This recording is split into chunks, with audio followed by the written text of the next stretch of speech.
ತಮಗೆಲ್ಲ ಈಗ ಗೊತ್ತಿರ್ತಕ್ಕಂಥ ವಿಚಾರ, ಈಗ ಇಡೀ ರಾಜ್ಯದಲ್ಲಿ ಒಳ ಮೀಸಲಾತಿಗೆ ಸಂಬಂಧಿಸಿದಂತೆ ಒಳ ಮೀಸಲಾತಿಯಲ್ಲಿ ಆಗಿರ್ತಕ್ಕಂಥ ವಿಶೇಷವಾಗಿ ರೋಸ್ಟರ್ ಬಿಂದುವಿನಲ್ಲಿ ವಲಯ ಜಾತಿಗೆ ಸಂಬಂಧಿಸಿದಂತೆ ಆಗಿರ್ತಕ್ಕಂಥ ಅನ್ಯಾಯವನ್ನು ಖಂಡಿಸಿ ಈ ರೋಸ್ಟರ್ ಬಿಂದುವನ್ನು ಸರಿಪಡಿಸಬೇಕು ಅನ್ನೋದು ಒಂದು.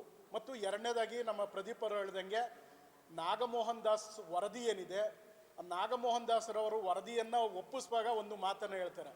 ಏನಂತ ಹೇಳಿದ್ರೆ, ಕಳೆದ 35-40 ವರ್ಷಗಳಿಂದ ಒಂದು ಸಮುದಾಯ ಪರಿಶಿಷ್ಟರ ಹೆಚ್ಚು ಒಂದು ಸವಲತ್ತುಗಳನ್ನು ಪಡ್ಕೊಂಡ್ಬಿಟ್ಟಿದೆ. ಆ ಪಡ್ಕೊಂಡಿರೋರು ಈಗ ಸ್ವಲ್ಪ ಅವ್ರಿಗೆ ಬಿಟ್ಕೊಡ್ಬೇಕು, ಇನ್ನು ಹಿಂದೆ ಇರ್ತಕ್ಕಂಥವ್ರಿಗೆ ಅವ್ರಿಗೆ ಅವಕಾಶ ಮಾಡಿಕೊಡ್ಬೇಕು ಅನ್ನೋ ಒಂದು ಮಾತನ್ನು ಹೇಳ್ತಾರೆ. ನಾವು ಕೇಳಿರೋವಂಥದ್ದು, ಸ್ವಾಮಿ ನಿಮ್ಮ ಈ ಆಯೋಗ ಬರೀ ಸಮೀಕ್ಷೆ ಮಾಡಿ ವರದಿ ಕೊಡಿ ಅಂತ, ನಿಮ್ಮ ವೈಯಕ್ತಿಕ ಅಭಿಪ್ರಾಯ ಕೊಡಿ ಅಂತ ಅಲ್ಲ. ನಿಮ್ಮ ವೈಯಕ್ತಿಕ ಅಭಿಪ್ರಾಯವನ್ನು ಏರಿ ಅಂದರೆ ನಿಮ್ಮ ಮನಸ್ಸಿನಲ್ಲಿ ಏನಿತ್ತು ಅದನ್ನು ಆಯೋಗದ ಮುಖಾಂತರ ಸರ್ಕಾರಕ್ಕೆ ಸಲ್ಲಿಸಿ ನಮ್ಮನ್ನು ಅಂದರೆ ಬಲಗೈ ಜಾತಿಗೆ ಸಂಬಂಧಿಸಿದ್ದನ್ನು ಮತ್ತು ಅಲೆಮಾರಿಗಳು ಇನ್ನಿತರ ಜಾತಿಗಳನ್ನು ಬಿಟ್ಟು ಒಂದು ಸಮುದಾಯಕ್ಕೆ ಪ್ರಾತಿನಿಧ್ಯವನ್ನು ಕೊಡ್ತಕ್ಕಂಥ ನಿಮ್ಮ ವೈಯಕ್ತಿಕ ಮನಸ್ಥಿತಿ ಇದೆಯಲ್ಲ, ಇದು ಅವೈಜ್ಞಾನಿಕ ಮತ್ತು ಪಕ್ಷಪಾತದಿಂದ ಕೂಡಿದೆ. ಹಾಗಾಗಿ ದಯಮಾಡಿ ಈ ವರದಿಯನ್ನು ಯಾವುದೇ ಕಾರಣಕ್ಕೂ ಜಾರಿ ಮಾಡಬಾರದು ಅನ್ನೋದೇ ಮೂಲ ಉದ್ದೇಶ. ಒಂದು ವೇಳೆ ಜಾರಿ ಮಾಡೋದೇ ಆದರೆ ಆ ರೋಸ್ಟರ್ ಬಿಂದುವಿನಲ್ಲಿ ಬಲಗೈ ಜಾತಿಗೆ ಸಂಬಂಧಿಸಿದಂತೆ ಏನು ಅನ್ಯಾಯ ಆಗಿದೆ ಅದನ್ನು ಸರಿಪಡಿಸಿ ಅಂತೇಳಿ. ಇದಕ್ಕೆ ಸಂಬಂಧಿಸಿದಂತೆ ತಮಗೆಲ್ಲ ಗೊತ್ತಿರೋ ನನಗೆ ಇತ್ತೀಚೆಗೆ ಬಂದಂಥ ಒಂದು ಸಹಾಯಕ ಪ್ರಾಧ್ಯಾಪಕ ಹುದ್ದೆಯ ಅರ್ಹತಾ ಪಟ್ಟಿ ಇಲ್ಲಿದೆ. ಅರ್ಹತಾ ಪಟ್ಟಿ ಒಳಗಡೆ ತಾವು ನೋಡ್ಬೋದು, ಅರ್ಹತಾ ಪಟ್ಟಿ ಒಳಗಡೆ ಒಂದು ಕಾಮರ್ಸ್ ವಿಭಾಗದಲ್ಲಿ ಟೋಟಲ್ಲು 35 ಸೀಟ್ ಇದೆ. ಎಸ್ ಸಿಗೆ 34 ಸೀಟ್ಗಳಲ್ಲಿ 37 ಸೀಟಲ್ಲಿ 30 ಸೀಟು ಮಾದಿಗ ಕಮ್ಯುನಿಟಿಗೆ ಕೊಡ್ತಾರೆ, 5 ಸೀಟನ್ನು ವಲಯ ಕಮ್ಯುನಿಟಿಗೆ ಕೊಡ್ತಾರೆ, 2 ಸೀಟನ್ನು ಕೊರಮ ಕೊರಚ ಮತ್ತು ಅಲೆಮಾರಿ ಜನಾಂಗಕ್ಕೆ ಸಂಬಂಧಿಸಿದಂತೆ ಕೊಡ್ತಾರೆ. ಇದು ಯಾವ ವೈಜ್ಞಾನಿಕ ಅಂದರೆ, ತಾವು ಕೊಟ್ಟಿರ್ತಕ್ಕಂಥ ವರದಿನಲ್ಲಿ ಏನು ಹೇಳಿದ್ದೀರಿ ಅಂತ ಹೇಳಿದ್ರೆ, ಮಾದಿಗರಿಗೆ 6%, ವಲಯರಿಗೆ 6%, ಇನ್ನು ಉಳಿದಂತೆ ಕೊರಮ ಕೊರಚ ಲಂಬಾಣಿ ಅಲೆಮಾರಿ ಸಮುದಾಯಕ್ಕೆ 5%. ತಾವು ಒಂದು ಸಾಮಾನ್ಯವಾಗಿ ಯೋಚನೆ ಮಾಡೋದಾದರೆ 6% ಸಮ ಅನ್ನೋದಾದರೆ ಅವ್ರಿಗೆ 30 ಸೀಟ್ ಅಂತ ಕೊಟ್ಟಿರ್ತಕ್ಕಂಥದ್ದು ನಮಗೂ 30 ಸೀಟ್ ಬರಬೇಕು.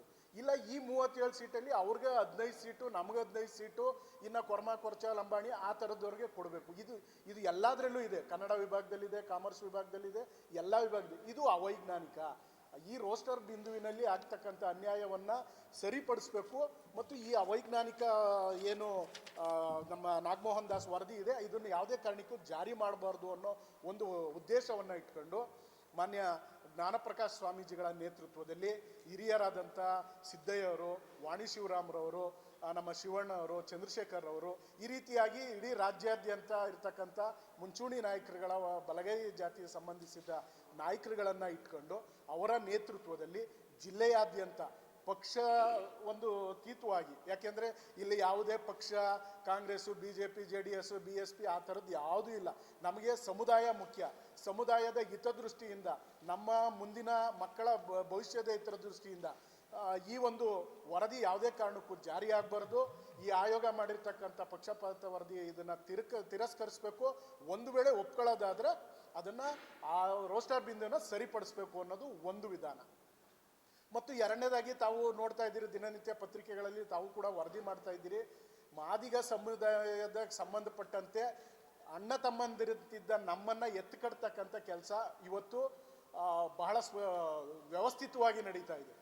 ಈಗ ನಾವು ಕೇಳ್ತಾ ಇರ್ತಕ್ಕಂಥದ್ದು ಮಾದಿಗರು ಇರ್ತಕ್ಕಂಥ ಸವಲತ್ತುಗಳನ್ನು ಕೊಡಿ ಅಂತಲ್ಲ, ನಮ್ಮ ಹಕ್ಕುಗಳಿಗೋಸ್ಕರ ನಾವು ಹೋರಾಟವನ್ನು ಮಾಡ್ತಾ ಇರ್ತಕ್ಕಂಥದ್ದು. ಯಾರನ್ನೋ ಕರ್ಕೊಂಬರೋ ಅಂಥದ್ದು, ನಮ್ಮ ಮುಖಂಡರುಗಳಿಗೆ ಒಂದು ಅಗೌರವವನ್ನು ತೋರಿಸ್ತಕ್ಕಂಥದ್ದು, ನಮ್ಮ ಮಿನಿಸ್ಟ್ರುಗಳಿಗೆ ಅಗೌರವ ತೋರಿಸ್ತಕ್ಕಂಥದ್ದು, ನಮ್ಮ ಸ್ವಾಮೀಜಿಗಳಿಗೆ ಅಗೌರವ ತೋರಿಸ್ತಕ್ಕಂಥದ್ದು, ಮತ್ತು ಕೆಲವೊಂದು ಯಾರೋ ಸಣ್ಣ ಮನಸ್ಥಿತಿ ಇರ್ತಕ್ಕಂಥವ್ರು ಬಾಯಿಗೆ ಬಂದಂತೆ ಮಾತಾಡ್ತಕ್ಕಂಥದ್ದು, ಇದು ನಮಗೆ ತುಂಬ ನೋವನ್ನು ಉಂಟು ಮಾಡಿದೆ. ನಾವು ನಮ್ಮ ಹಕ್ಕುಗಳನ್ನು ಕೇಳ್ತಾ ಇದ್ದೀವಿ.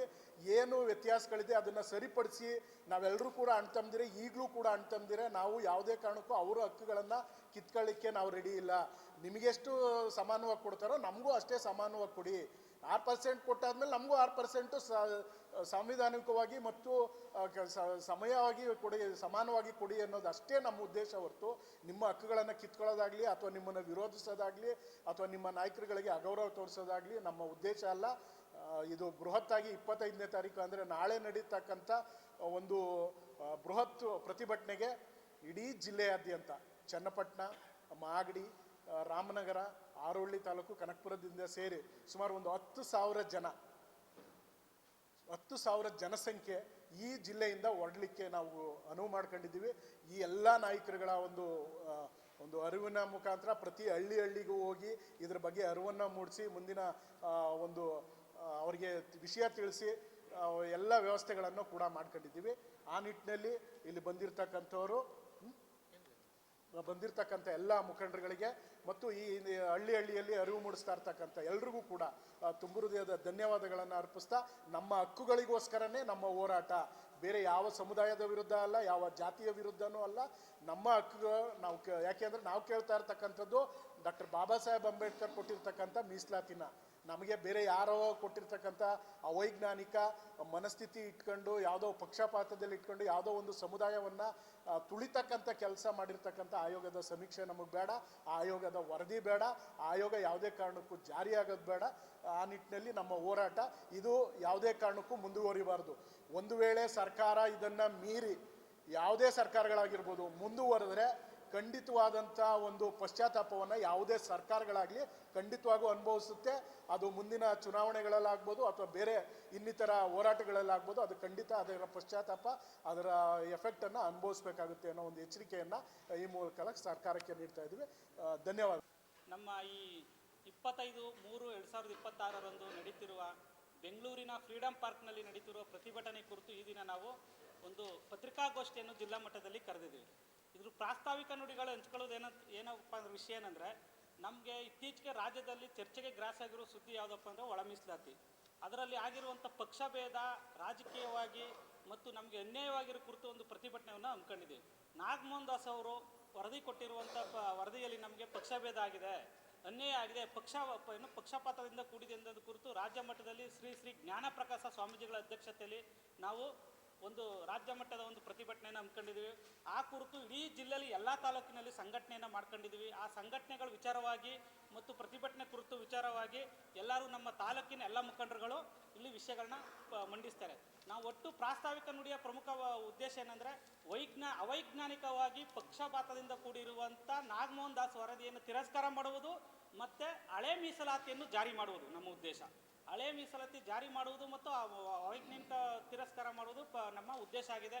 ಇದನ್ನು ಕುರಿತು ನಾವು ರಾಜ್ಯ ಮಟ್ಟದ ಪ್ರತಿಭಟನೆಯನ್ನು ಹಮ್ಮಿಕೊಂಡಿದ್ದೀವಿ. ಇನ್ನು ಮಿಕ್ಕಿತ್ತು ಎಲ್ಲರೂ ತಾಲೂಕು ಮಟ್ಟದ ಮತ್ತು ಹಿರಿಯ ಮುಖಂಡರುಗಳು ಇದನ್ನ ನಮ್ಮ ಮುಂದೆ ಚರ್ಚೆ ಮಾಡ್ತಾರೆ. ಧನ್ಯವಾದಗಳು.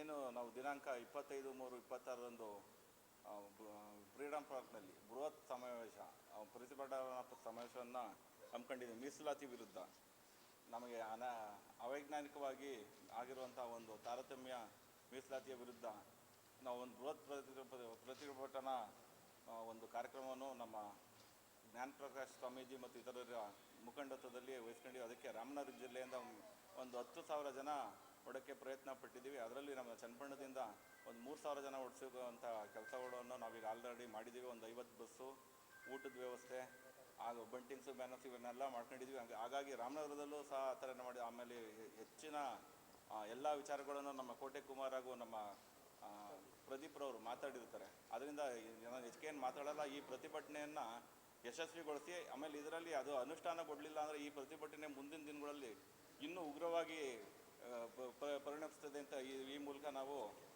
ಸಂಬಂಧಪಟ್ಟವರಿಗೆ ಎಚ್ಚರಿಕೆ ಕೊಡ್ತಾ ಇದ್ದೀವಿ. ನಮಸ್ಕಾರ.